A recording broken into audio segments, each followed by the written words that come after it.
A quote is when you borrow another's words verbatim. This can be a very handy tool in an essay, but it can be tempting to overuse quotations. Your paper is meant to showcase your ideas and understanding of the topic.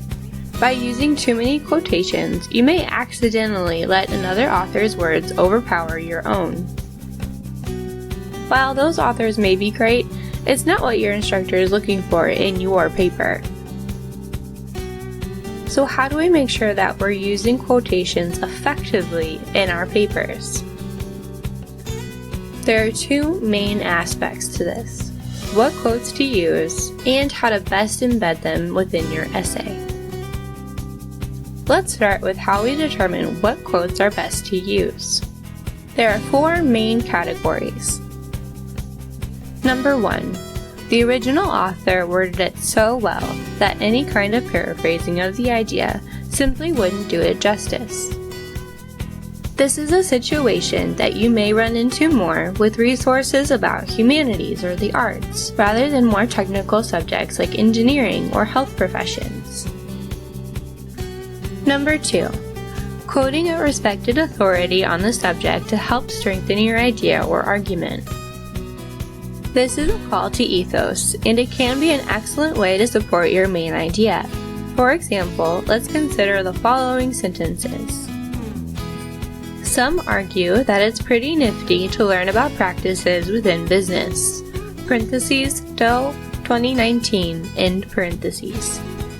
According to tenured professor at ABC University, John Doe, parentheses, 2019, end parentheses, studying business is super cool, parentheses, page 5, end parentheses. While both sentences cite John Doe, we might trust the quote a bit more since we introduced who Doe is, which helps the reader understand why we care what Doe says. Number 3. To best analyze a specific passage in a resource, you'll likely need to quote said passage. This is particularly relevant if you're analyzing the passage for aspects like word choice or recurring themes, as you would in an English or humanities course. And number 4, when you're evaluating another's arguments or ideas, it's useful to use direct quotes in your paper. This allows your readers to have a clearer view of that author's views and can powerfully set the stage for your analysis. Let's say you're writing a paper analyzing Sally Smith and her arguments that fish are the ultimate pet. By using quotations from Sally Smith, you show the reader a very clear picture of what her argument is. If you had just paraphrased all of Sally's arguments, the reader's understanding of Sally's ideas would be fuzzier and less concrete.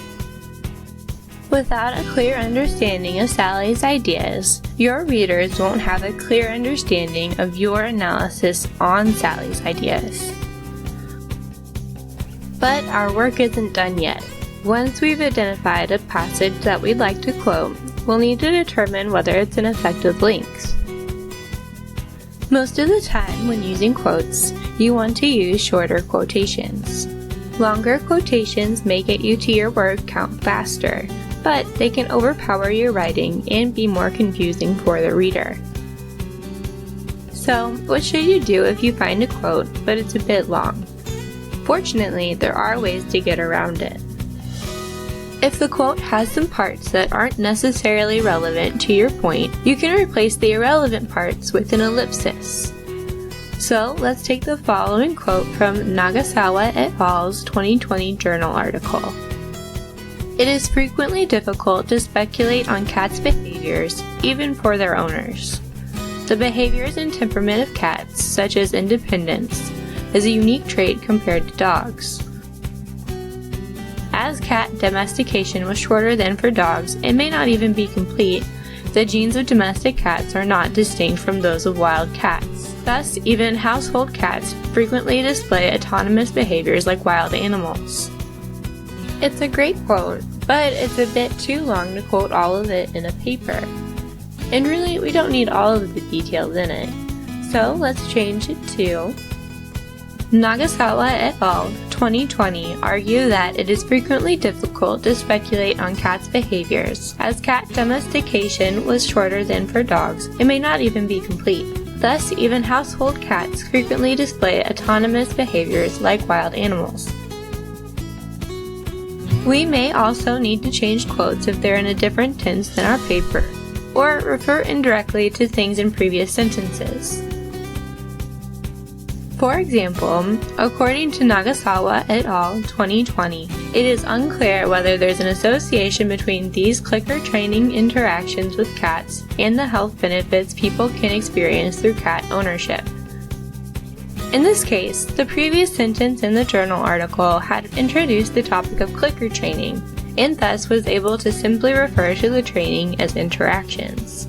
However, in our paper, it likely wouldn't make sense without knowing the interactions were training interactions with the clicker.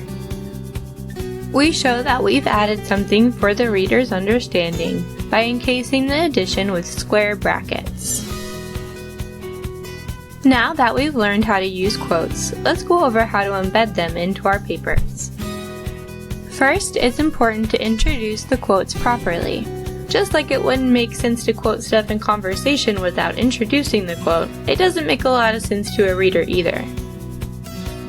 An easy way to introduce a quote is to use a signal phrase. This is a technique in which you give a brief introduction of the author of the quote that you're about to use.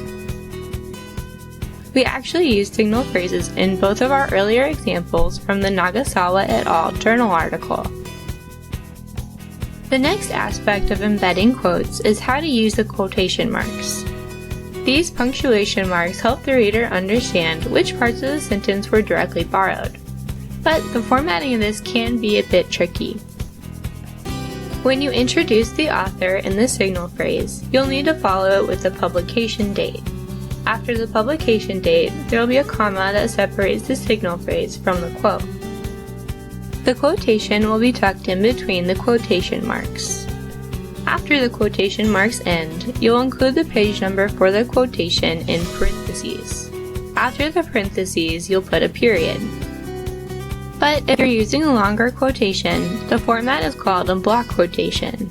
Be sure to keep in mind that block quotations should be used sparingly. And rather than tucking it in between quotation marks, you'll indent the quotation by a ½ inch. The entire block quote should be double-spaced. An example of this could be, "The merits of the delicious nature of pizza is clear through Johnson's argument, parentheses 2015 in parentheses." And that's all there is to it. If you have further questions on how to use quotations properly, be sure to reach out to your instructor or a tutor.